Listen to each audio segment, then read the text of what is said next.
President Trump's actions in Venezuela show that Sir Keir Starmer is a weak man who doesn't stand for anything. Keir Starmer is Mr. International Law. He was Mr. International Law when it came to giving away British sovereign territory, the Chagos Islands, and making the British taxpayer pay Mauritius billions of pounds to take them off us. The base is one of the most significant contributions that we make to our security relationship with the United States, which is critical for keeping Britain safe. The courts have already made decisions which undermine our position. And if Mauritius took us to court again, which they certainly would have, the UK's long-standing legal view is that we would not have a realistic prospect of success and would likely face provisional measures orders within a matter of weeks. He was Mr. International Law when it came to the Rwanda plan. The ECHR said we couldn't do it, so we just scrapped it. The Rwanda scheme was dead and buried before it started. It's never been a deterrent, and I'm not prepared to continue with gimmicks that don't act as a deterrent. He is Mr. International Law when it comes to not turning the boats back in the Channel and when it comes to not deporting foreign wrong'uns. Murderers, terrorists, rapists and paedophiles have all used the ECHR to stay in Britain. He has been Mr. International Law when it comes to agreeing to give compensation to an Islamist double murderer who took a prison officer hostage. He won his case, citing the ECHR. Starmer chose not to appeal it. He dispatched his great friend and now our Attorney General to say this about international law. Now, I'm proud to say that since taking office, this new United Kingdom government has taken steps to uphold our obligations and the international rules-based system. The new United Kingdom government will never withdraw from the European Convention on Human Rights or refuse to comply with judgments of the court. Starmer is Mr. International Law when it comes to international agreements that we've signed about net zero. We've got a cold snap. Right now, people will be freezing in their own homes because they can't afford to put the heating on. But last year, Norway explored 33 new oil and gas sites in the North Sea. Britain? Zero. Instead, we've got this guy who serenades wind farms. The answer, my friend, is blowing in the wind. The answer is blowing in the wind. Sir Keir Starmer cares so much about international law that he is willing to give away British territory and make you pay for it, to leave our borders wide open to illegal immigrants, to potentially not deport those illegal immigrants even if they kill or rape someone, and to let people shiver in their own homes. That's how much he loves international law. In fact, he can't stop talking about it. We either comply with international law or we don't. I've been a lifelong advocate of international law. Because we comply with international law. And then, this happens. Venga por mí! Last night, on the order of the President of the United States, and in support of a request from the Department of Justice, the United States military conducted an apprehension mission in Caracas, Venezuela, to bring to justice two indicted persons, Nicolas and Cecilia Maduro. Cobarde! So, what does Mr. International Law have to say about America sneaking into a sovereign country and grabbing their leader and his wife out of bed in the dead of night? Well, the position of this government is that what we need in Venezuela is a peaceful transition to democracy. That was our position before this weekend. It remains our position. The president was illegitimate and caused untold misery across Venezuela. International law is the framework, is the anchor or the benchmark against which we judge the actions of all other governments. And it is, of course, for the US to justify the action that it has taken. It's pathetic, isn't it? It's basically no view, isn't it? The Foreign Secretary, Yvette Cooper, all she can summon up is this ridiculous word salad. And in my discussions with Secretary Rubio, I raised the importance of complying with international law, and we will continue to urge all partners to do so at every stage.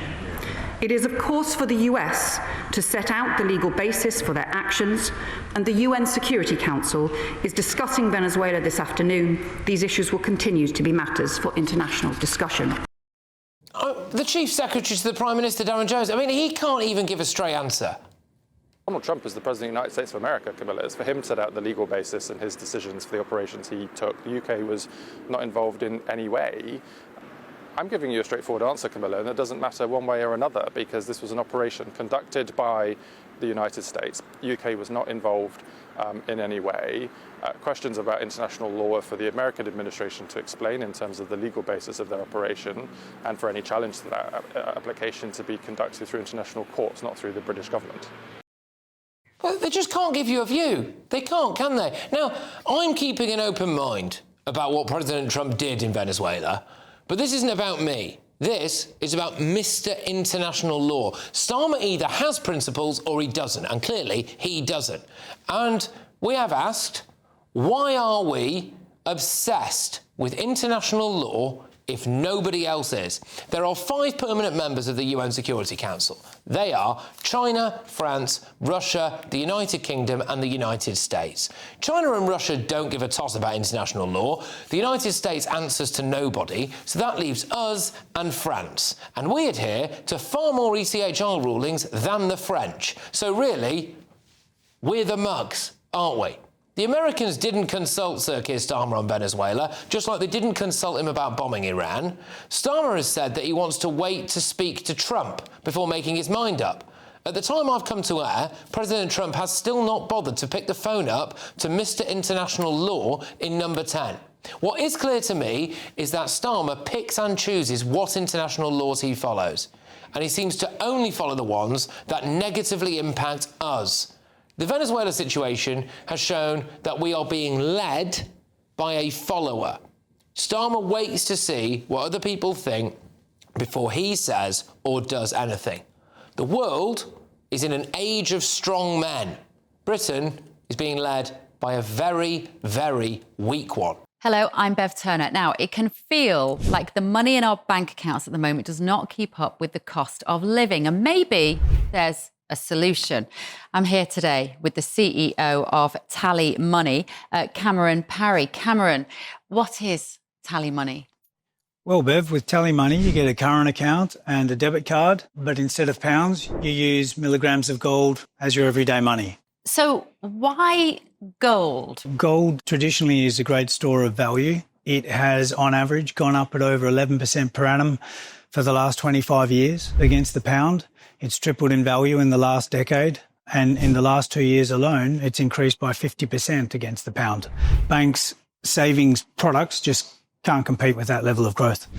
But this isn't just about gold. This is about a currency that you guys have created at TallyMoney. Explain it to me as though I'm an idiot. So, look, people need to be able to hold their earnings and build their savings in a money that retains its value and remains in their legal control and remains theirs to access, away from government control. Great. You had me at not exposed to government control. You should feel safe and happy with your money. You should have peace of mind. The more money you see in your bank balance, and that's the type of thing we're trying to deliver, and give people choice in the type of money they get to use every day.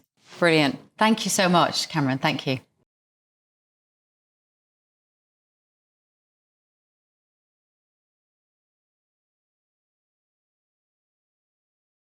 Let's get the thoughts of my panel. Daily Express columnist Carol Malone, journalist and broadcaster Benjamin Butterworth, the Reform member, former chairman of the Tory party, Sir Jake Berry.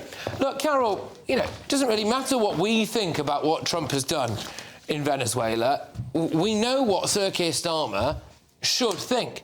He is, as I've been repeatedly saying that, Mr. International Law, but only when it affects us. Yeah, exactly. You were talking about international law as a concept. I mean, I think it's becoming increasingly irrelevant now.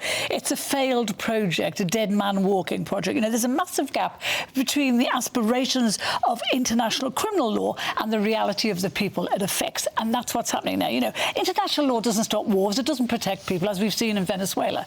And I think, like any belief system, it's a core collection of words that has lost touch with the realities of what it's supposed to mean. And I think, I think with Starmer, he will completely believe that what Trump has done is entirely wrong. He spent his whole career being a lawyer, an international lawyer, and so we know what he thinks, but he's still got to say it. And he's still got to say it because he's terrified in case he upsets Trump, which, as you said before, shows what prize his principles. He's a frightened little man, and I just think that Trump had a right to confront a banana republic that was sending drugs into his country and sending drug barons and illegal immigrants into his country, whether you like Trump or not. But Starmer doesn't have the guts to say any of that because he's ruled by the likes of Lord Hermer, who says that international law, that we are in this country are better for sticking to international law, when of course we're not, because we've seen how it's been abused in terms of the ECHR, how we let immigrants in. We see how it's being abused in the Chagos Islands, where the Chagosians asked whether they wanted to be handed back to Mauritius. No, they weren't. No. But Starmer has chosen to follow an international law which says the UK's dominance of them was unlawful. Is the age, Sir Jake, of international law over? Yes. Well, I mean, we've learned a few things in the last couple of days. First of all, that Britain is effectively completely irrelevant when it comes to America and their decision-making about their own security and defence. It's an absolute disgrace that our Prime Minister actually said, when he was asked about this, I'm going to watch President Trump's press conference to find out what's going on. I mean, Britain has become completely irrelevant. That's the first thing we've learned. Still hasn't spoken to him, apparently. Be quiet. And then the second thing we've learned is that this international rules-based system personified by the United Nations and things like the ECHR is completely out of date. Let's deal with them in order. First of all, the UN, if you look at the Permanent Security Council members, you listed them, everything which is controversial is vetoed by someone. So China has its sphere of influence, Russia has its sphere of influence, and America has its sphere of influence. They all have an absolute veto over any ruling of the UN. It effectively makes it completely irrelevant. And then there are lots of countries like India and Brazil, which are now major economies, who are not on the Permanent Security Council, who should be. It's an outdated institution. Look at the ECHR, run by activist judges who have their own agenda, who are every year there's about 10,000 judgments given forward by the ECHR court, all of which are accepted into UK law without question, stopping our country doing what we want to do. And that international rules-based order, that international law that Keir Starmer clings to, has served Britain very badly. Yeah. It's seen Britain lose its empire. It's seen Britain lose its influence overseas. It's seen most recently Britain lose the Chagos Islands. And its borders. And actually, and lose control of its borders and the right to give people... We've now got a court case where Shamima Begum is taking the UK government to court to take away the right of Britain to decide who should have a passport or not. Our government is failing us just as these international rules are failing us. And the final thing I'll say, Patrick, it's time for a strong man. That is why people are backing Nigel Farage in every opinion poll, because they know he will stand up for Britain where Starmer won't. Benjamin, I'll bring you in here. Now, I was watching what was going on in the House of Commons earlier when Yvette Cooper was talking. I thought Kemi Badenoch asked a perfectly good question, which is, where is the Prime Minister? Wasn't there. Don't know why not. Wasn't there. But then I was thinking the whole time Yvette Cooper was talking, if you were in opposition, I know exactly what you would be saying. You would be saying that this broke international law, that we need to stand up to President Trump, that... By the way, I don't necessarily agree with this myself. I'm just saying that this is exactly what Labour would have been saying. We need to stand up to President Trump. You can't give in to this. We could be next. Anyone could be next. And they're not, are they? They're not. They're not saying any of that because they're weak, fundamentally, and they haven't actually got any principles. Well, Keir Starmer is a politician. He's the Prime Minister, and he is not a lawyer. And I think he has been the definition of strength in dealing with questions like this, because you would not get any position of strength from condemning Trump on a dispute between the Americas for which the US president has already made his action. To him anyway.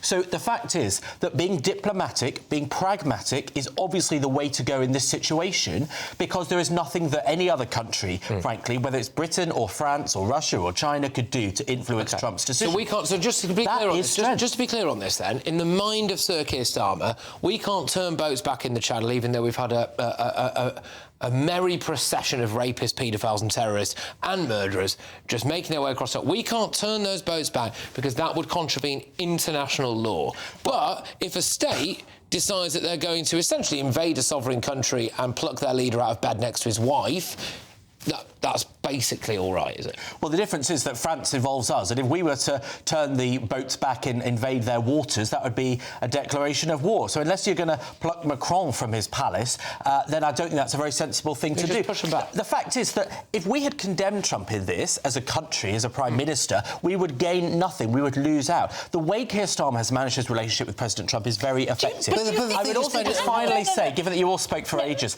is that international law has served this country very well. The reason we've had 80 years of peace, that it's not normal to go into other countries and overthrow, is because of international law. Does not stop wars, and it has served this country very badly. So why have we had so few wars? In terms of mass immigration. And we can't blame Trump for the disintegration of international law. It was happening long before him, as we've seen for decades. That's like, and the thing I remember, the International Criminal Court, that was formed, you know, this 1998 or something. It was set up to hold perpetrators of vile crimes, to bring them to justice when their own country wouldn't. Do you know how many convictions the International Criminal Court has had in 23 years? 11. And they've all been from people for criminal states. So how good is international law? Well, we've seen vile things happening in the world over. It doesn't work. And dominant countries just ignore it. But let's just be clear that the countries that have been most invested in that have shaped international law, of which the US and UK are fundamental, we have had peace. It has worked for those that abided by it. OK, well, it has. Well, not a massive peace. We've had 80 years of peace on the continent.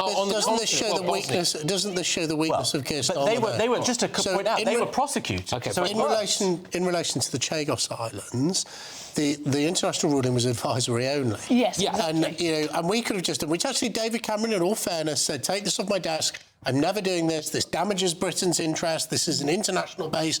We need to maintain it to maintain our close relationship with the Americans. And Keir Starmer's Attorney General, Lord Hermer, said, even though it's advisory, we're going to do it anyway. We're going to not just give away British sovereign territory, but pay to give away. And then, by the way, the real thing that sticks in my craw is pretend you're increasing the defence budget, which we're not doing in reality, by including the money we're paying to the Chagos, to Mauritius, to take the Chagos Islands. If Starmer had any cojones, he would have increased our defence budget by 1% a day, just to protect us, to make it look like he was doing something. Well, and he look, the thing is, it feels anyway like we're being left behind. OK? Yeah. Like, you've got an era now, especially an era now, of predominantly strong men leaders. You look at the way that the great big powers are operating, and you look at the way that we're operating, and it concerns me. It's weak. It's very limp-wristed. But decline isn't destiny. We are still one of the largest economies in the world. And, we could still be powerful on the world stage. We just have a very, very weak leader who's taken a weak And also, just to conclude, first of all, it wouldn't be a good thing for us to be getting involved in this dispute in the Americas. No. That is a waste of time. Secondly, we're expected to That's not why he's not getting involved, though. We're expected to be the 5th biggest economy, overtaking Japan by the mid of the century. Our future is bright. Unemployment's supposed to be at an 11-year high by the end of this year. But not if you measure it by GDP per capita. We're going backwards. The point of discussion about it is I think for a lot of people at home, it feels as though we're getting all the negatives of international law and not any of the positives. And when other countries just ignore it, it doesn't seem to matter for them. So why are we? But anyway,